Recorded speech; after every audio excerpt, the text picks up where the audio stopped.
From property taxes to water rates, your cost of living hangs in the balance. At today's City Council meetings, live updates from City Hall are coming up. Plus, a new change in Texas classrooms has parents divided. We'll tell you why one local mother is outraged.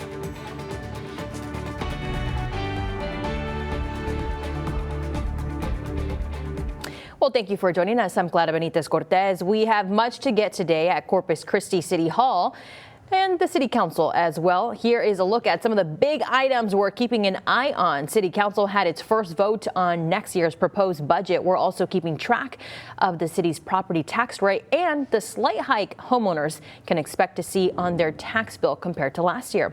Another thing that could be going up, your water rates. We take a look at the numbers. Now we lead things off with the future of the Inner Harbor Desalination Project. Senior neighborhood news reporter Suzanne Stevens has been covering the desal debate for months. She joins us live from City Hall. Suzanne, Council is expected to vote today on a motion. What exactly are they voting on? Clara, tonight's vote decides if the Inner Harbor Desal project moves forward or ends right here. On the agenda is Amendment number 5 with contractor Kiewit. A yes vote moves the design to 60% and brings back a guaranteed maximum price by March. A no vote stops the project, leaving the city on the hook for $122 million in debt spread out over the next decade. 3 council members have said they're already against it. Sylvia Campos, Eric Cantu, and Gil Hernandez say the $1.2 billion price tag is just way too high. Now, this vote comes less than a week after Mayor Paulette Guajardo and Councilman Carolyn Vaughn met in Austin with the governor's staff and lawmakers. Vaughn pressing for more money, state leaders stressing the project's importance to Texas. The question now is, will that trip sway Vaughn's vote? Whatever happens, it won't be quick. More than 100 people have signed up for public comment at 5:30. One person just moments ago was taken out in handcuffs, so it's shaping up to be a tense and long night here at City Hall. We'll have much more for you on that at 6 o'clock. Reporting live from City Hall, I'm Senior Neighborhood News Reporter Suzanne Stevens, KRIS 6 News. Suzanne, thank you so much. We'll keep you updated with her. Now, the City Council had another big debate on the agenda before they get to the desal vote. Today was the first vote on next year's proposed budget. Council members voted on the operating budget that pays for the city's day-to-day operations. The capital budget, which funds things like streets, water, and wastewater improvements, passed/failed. The total price tag for the capital and operating budget is $1.6 billion. The City Council has less than a month to approve the budget. Well, today was the final City Council meeting for Drew Molley. He is stepping down as Chief Operating Officer of Corpus Christi Water. Wednesday will be Molley's last day with the city of Corpus Christi. Molley announced his resignation just over a week ago. He had been with the city of Corpus Christi since September 2022. Now, another hot topic at City Council, property taxes. City leaders are proposing a slight increase to them, which would generate millions of dollars for city funding. Now, City Council approved the first reading to set the tax rate at about 59 cents per $100 of property value. That's a 0.23% increase. Although the property tax rate has not increased, this still impacts community members. As a result, the city will collect more money as property values have gone up. City Manager Peter Zanoni says even the tax rate itself hasn't gone up. Homeowners could still pay more because property values have increased. We have a balanced budget. City councils over the past 2 sessions have made tremendous reductions in property tax payments to the city by increasing the homestead exemption and by reducing the property tax rate by 4.6 cents. Now, city leaders will have another discussion to finalize the proposed property tax rate increase next week. As part of the budget process, the City Council also voted on some rate and fee increases today. One proposed increase that didn't pass was a water rate increase that would have raised residential fees by $4.78 a month. That fee increase would kick in January 1st. After that fee increase was rejected by the City Council, the city manager told council members that $20 million would have to be cut from the operations budget. Corpus Christi Water would have to cut 86 positions. Council members asked City Manager Peter Zanoni why they hadn't been told of the consequences from a no vote. Zanoni said city staff didn't think council would vote no. The water rate increase will be back for discussion next week. And parking at the Corpus Christi International Airport will soon cost you more. The City Council has approved a rate increase for short-term and covered daily parking. The current rate is $13. It's going up to $15 beginning October 1st. And City Council also approved multi-year rate increases at Sunrise Beach RV Park to cover future upgrades for the park.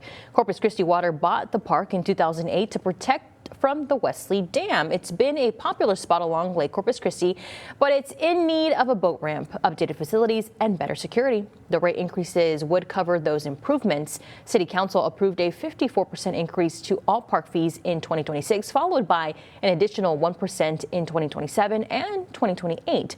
Prices will then go up by 11% in 2029 and 10% in 2030. Well, there's plenty of activity inside City Council, but let's take a look outside and see what our weather is looking like. Meteorologist Stephanie Oliver joins us now. Are we going to be seeing some rain, some sunshine? What do you have for us? A little bit of everything over the next 7 days, Gladys. So today we had some more rain across a few neighborhoods. If you were feeling left out, hopefully you picked up for today, because it is going to be another couple of days before we get a good drink of water across our neighborhoods. But over the past 3 hours, here's what's going on. If you notice something weird happening around Corpus Christi, right about there, that coincides with when our radar took a lightning strike today. It was down for a little bit, but thankfully our friends over at NWS Corpus Christi and their very, very skilled techs were able to get it back up quickly. So it was right after a lightning storm, or a thunderstorm with lots of lightning, draped right over the airport. It's the first time the airport has had rain in weeks. So we'll take that win.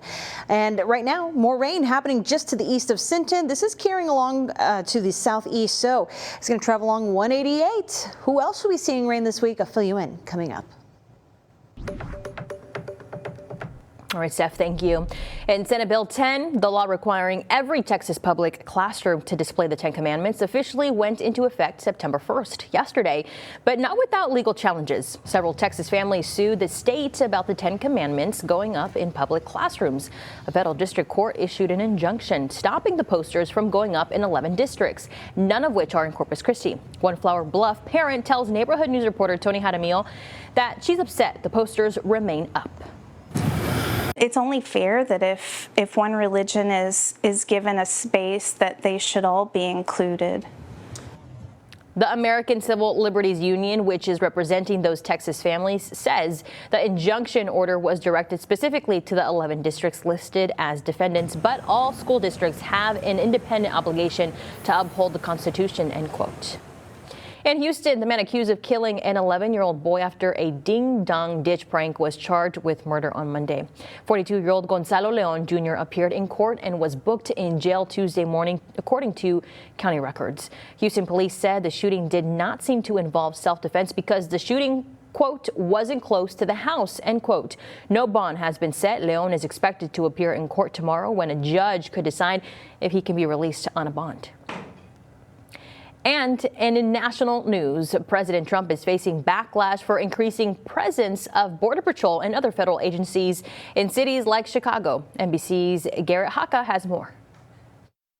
A week of tests for the White House as President Trump considers expanding the deployment of troops in major U.S. cities, while also facing internal turmoil at his health agencies. ICE agents have got to go! Hey, hey! In Washington, D.C. on Labor Day, protesters pushing back against President Trump's use of federal forces.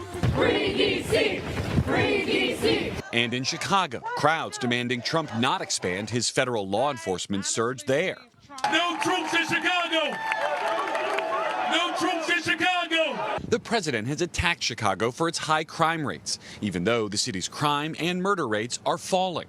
Everybody knows Chicago is a hellhole right now. Two federal law enforcement officials tell NBC News that ICE, Border Patrol, and other federal agencies plan to scale up operations to arrest undocumented immigrants in Chicago as early as this week. As the president mulls that move, he'll also face questions in Washington this week over his vaccine policy, after he yesterday appeared to question the effectiveness of the COVID vaccines. They were first developed under his watch.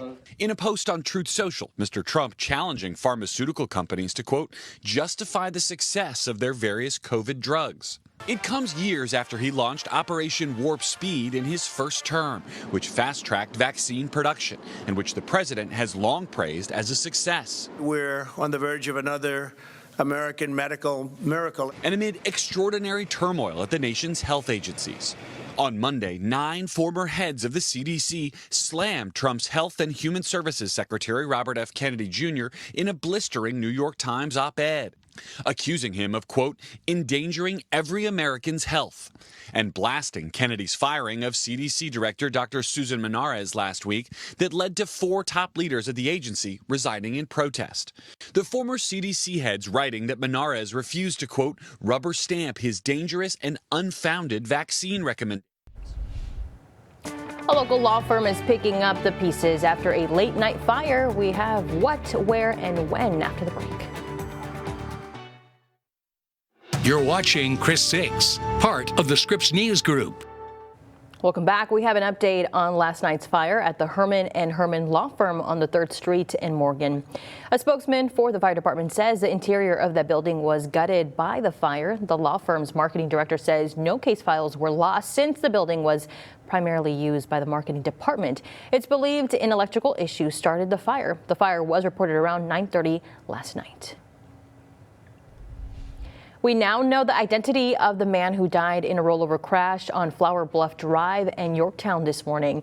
The medical examiner's office has identified him as 24-year-old Christian Moreno. Details are still limited on what exactly happened, but we were told it was a one-vehicle accident involving a cement truck. Now let's take a look outside to your live traffic report. Steph, what's the latest? All right, Glada, it's second Monday for some of us out here, but the ride home looking about typical for a Tuesday afternoon. A lot of traffic out there on SPID, but it's moving. That's what we care about, right? Some slowdowns on 37 as you approach the crosstown interchange there. That is typical for an afternoon such as today. For that crosstown interchange at SPID, we're a little slow as folks try to figure out what lane to be in. Nothing too crazy, but just be aware of some slowdowns. Saratoga also a little sluggish today. Weber Road between McCardle and Saratoga has its stop and go moments, and our typical culprit, Staples, already busy from Everhart all the way down to Saratoga, so you know what to expect. Back to patience. That's a look at your traffic report. I'll have your forecast on the other side of this break.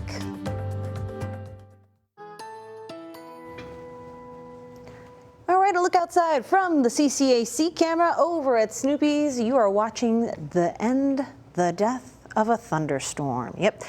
How can we tell that that's the case? Look in the middle. You see blue sky right in the middle there. That is drier air trying to eat up that storm. Thunderstorms build from the bottom up. They also die from the bottom up. So we'll say au revoir to that one. But here's what's going on in some of our northern neighborhoods. Places like Sinton still seeing a few showers. Bayside trade winds. You all may share this shower as it moves along 188, but it is kind of falling apart. So I believe that's the one we were viewing from the CCAC camera. Good timing for that. But you know what? Even though these showers have been kind of popping up here and there throughout the afternoon, they have been dumping a good amount of rainfall across the coastal bend. We really don't have very many left on the radar this afternoon. One little tiny cell in eastern Refugio County about to move on into western Aransas County, but really it's about all she wrote. Things are winding down now, and as we head into the next couple of days, we're going back to what I like to call second summer. Hot, humid, rain-free. But today we picked up on some good rainfall totals. A lot of this started popping up around lunchtime and then kind of winding down even now with that last cell moving through northern San Patricio County. But Kingsville, the winner today, oh wait, no, we had an 11th hour thunderstorm pop up right over the airport. Our first measurable rainfall at the airport in weeks. Almost a half inch, and that thunderstorm only lasted about half an hour or so. So when it rains, it pours across Texas. We're happy to see all this color on the map. It helps to eat away at the color on the drought monitor map, which of course updates every Thursday. So we'll bring you that latest information as it comes out. But until then, we are looking at hotter temperatures. I hope you enjoyed that 94 today. That is about as good as it gets for the next 3 to 4 days. And then we're looking at a slight cool down that comes with rain and a front moving through the coastal bend. But again, That almost half inch of rainfall did a whole lot to help us out. We were on the other side of a 6-inch rainfall deficit. Now we're keeping it under 6 inches, but barely. So we need this trend to continue. And unfortunately for the next couple of days, it won't. So we'll be looking more at this map for your Wednesday and Thursday, because the temperature and feels like temps are going to be pretty outrageous for September as we head on into tomorrow and Thursday. I was hoping we keep it under 100. We can't even do that in George West right now. That's the actual temperature, feeling just a hair hotter at 101. But look at the difference. In Rockport, we feel like the same temperature, 101, but we're sitting at 88 degrees. So it goes to show you humidity plays a big role, and we are still technically in summer here, so we're feeling every bit of it. Over the next couple of hours, temps will work their way down to the lower 80s by midnight. Winds will also come down a bit and shift around from that humid and warm southeast direction. But heading into tomorrow, we start to see calm winds to get things going around the dawn time frame. So if things cool off enough in those middle 70s, could see some patchy fog out there. What I think we'll really be seeing, though, is a whole lot of heat. This tail end of this front wiggling away from us, and we're going to be kind of in this really stagnant weather pattern for the next couple of days, where we won't see any rain, but we'll see a lot of heat, and then boom, rainfall comes back to the mix Saturday night into Sunday, carrying over into Monday, and that will help our temperatures be just a little bit cooler than average. Again, I was hoping to keep it under 100, but unfortunately it looks like Thursday is going to have us at the century mark in Corpus Christi. Stephanie, thank you. For weeks, we showed you lovable dogs and cats as a part of our Clear the Shelter campaign. And thanks to you, we have good news to share about our furry friends. A total of 155 pets were adopted during the month of August. That's 84 cats and 71 dogs. Among the adopted animals, we featured our Rufio, Bo, Cammy, and Maurice, all cats. All animals featured during the campaign were longtime guests of the Gulf Coast Humane Society. Just to keep adopting, you know, there's a lot of animals right now and not as many adopters. So while we're really happy that we were able to see these 155 animals get adopted this year, you know, tell your friends and family there's still plenty more. If you missed out on adopting during Clear the Shelters, don't worry, you can still visit the Gulf Coast Humane Society to find your newest best friend. It's a big day for Sherrill Veterans Memorial Park. Coming up, we'll tell you about the new addition, propelling a waterfront park to new heights. This is Veterans in Focus, sponsored by the Heil Law Firm, battling for justice, winning for the community. Welcome back. In just 2 years, a local nonprofit has changed the lives of veterans. Now it's inviting you to celebrate and continue making a positive impact on this community. Coastal Bend Heroes is hosting its Stars, Stripes, and Support fundraiser at the Mansion Royale on October 9th. It will feature live music, entertainment, and a silent auction, all raising funds to keep the mission going. Tonight at 6, we hear from one of the founders about how far the organization has come and how every dollar raised goes directly to veterans in need. And Sherrill Veterans Memorial Park has a new look. A Vietnam-era Army helicopter was installed at the park this morning. The helicopter is part of a military monuments project that began over 3 years ago. A similar helicopter used to be on display years ago next to the old Memorial Coliseum. County Commissioner Mike Pusley was on the City Council when the project was launched over 3 years ago. It's been a long road, about 3.5 years to do this project, and to see it finally come to fruition and see the helicopter set in place it's a great feeling.